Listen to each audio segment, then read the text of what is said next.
Welcome back, everyone. It's Middays. We're in the Element Well studio. We are honored to welcome now to the program the Speaker of the United States House of Representatives, Representative Mike Johnson. Mr. Speaker, good to have you, sir. Hey, Gerard. Great to be with you. Yes, sir. So I got to start out by telling you I caught you live on the campus of Columbia University. You were accompanied by some other members, Republican members of the House of Representatives. Fantastic job you did there, sir. I'll just point out that you made the statement that if the president of the institution could not gain control of Columbia, that she should resign. Yeah, that's right. I mean, desperate times call for desperate measures, and what you're seeing there is an outrage. It's dangerous. I mean, the reason we went to Columbia University is to stand with the Jewish students there and against this rise in anti-Semitism on college campuses. It's popped up now on a number of university and college campuses around the country. We called on the president there to resign immediately if she can't get control of the chaos. Yeah. And that's exactly what it is. You saw the rowdy crowd. It's really getting out of hand. Yeah, Representative Virginia Fox, of course, said that the inmates were running the asylum, and I noted you were nodding your head behind her when she was at the podium. But I tell you who really got my attention was Representative Mike Lawler from New York, a New York Republican, when he very effectively made the statement that, yeah, we want to free Palestine as well, free Palestine from the oppression of Hamas. And his delivery, sir, was excellent. It was. Mike's got a great way with words, and he said it very well there. I mean, Hamas endorsed the protest there. They endorsed it about an hour before we went live to the sticks.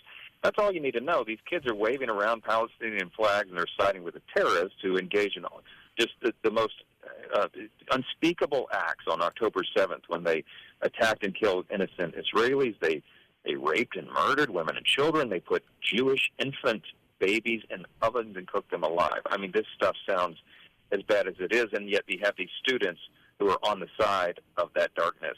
And worse than that, this is not free speech.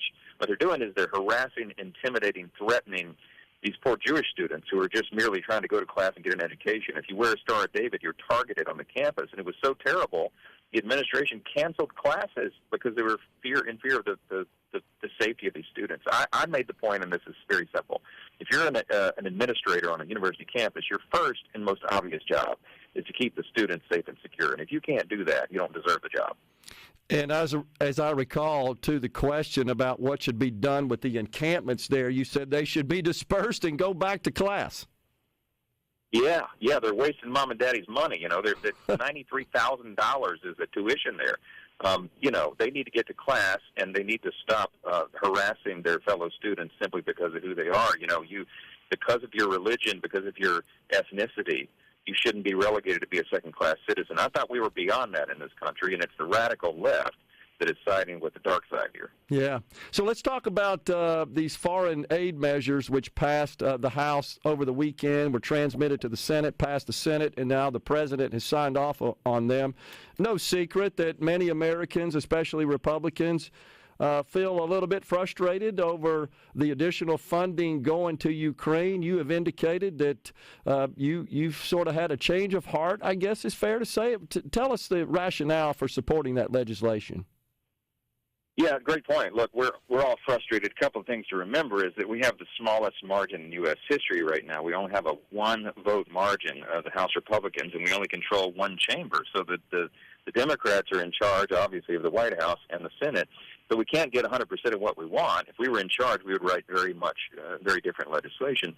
But to get something signed into law, we can't lose a single vote. On the Ukraine thing, what we did was we changed the Senate's ideas, and we made it a much better product. What everybody doesn't realize, a lot of people don't, is that 80% of the money that was allocated for the Ukraine effort is going to be used to replenish American weapons and stocks and facilities. That's all spent here. Those are American jobs on our defense industrial base. And the other 20%, we converted the financial assistance to a loan concept. That's something that President Trump had championed, and it makes a lot of sense. And so what we're doing right now is we're helping establish that firewall so that Vladimir Putin can't march through Europe. I mean, if he without the weapons that we are sending over there, he would take the country and take Kyiv, the capital city, and then he'd be right there on the border of NATO countries, right? Poland and the Balkans, the Baltic states.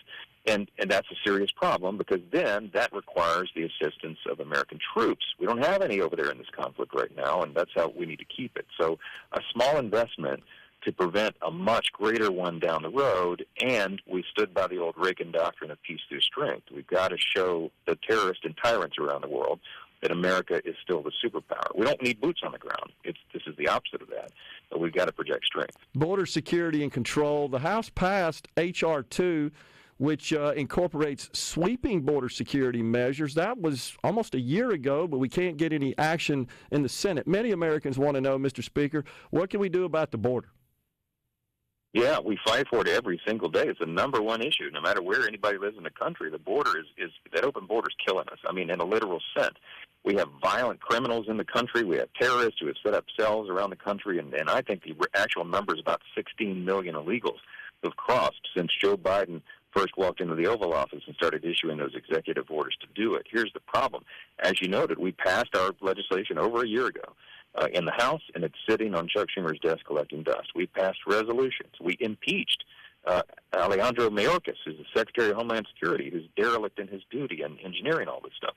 Here's the problem. You have to have a president who is willing to do his job. The president has executive authority, just like Trump did. President Biden has the same authority, but he refuses to use it. He could shut the border down immediately, but he won't. And so it doesn't matter what laws we pass out of the House, or even if we could get them signed into law, they wouldn't enforce them. We all know that.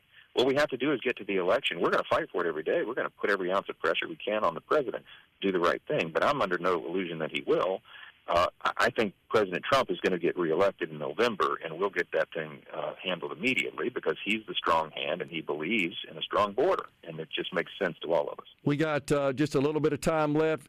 Can you help us understand how can we return to regular order in funding and appropriations?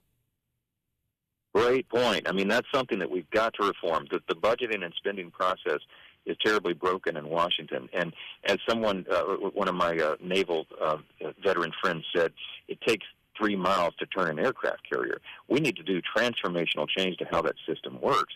But you have to do it kind of gradually, especially when we have such a small majority. So what we've done is we've begun to break up that omnibus spending fever that's captured Washington for the last couple of decades, where everything's done in one giant package and everybody votes one time up or down on massive spending bills that are thousands of pages long.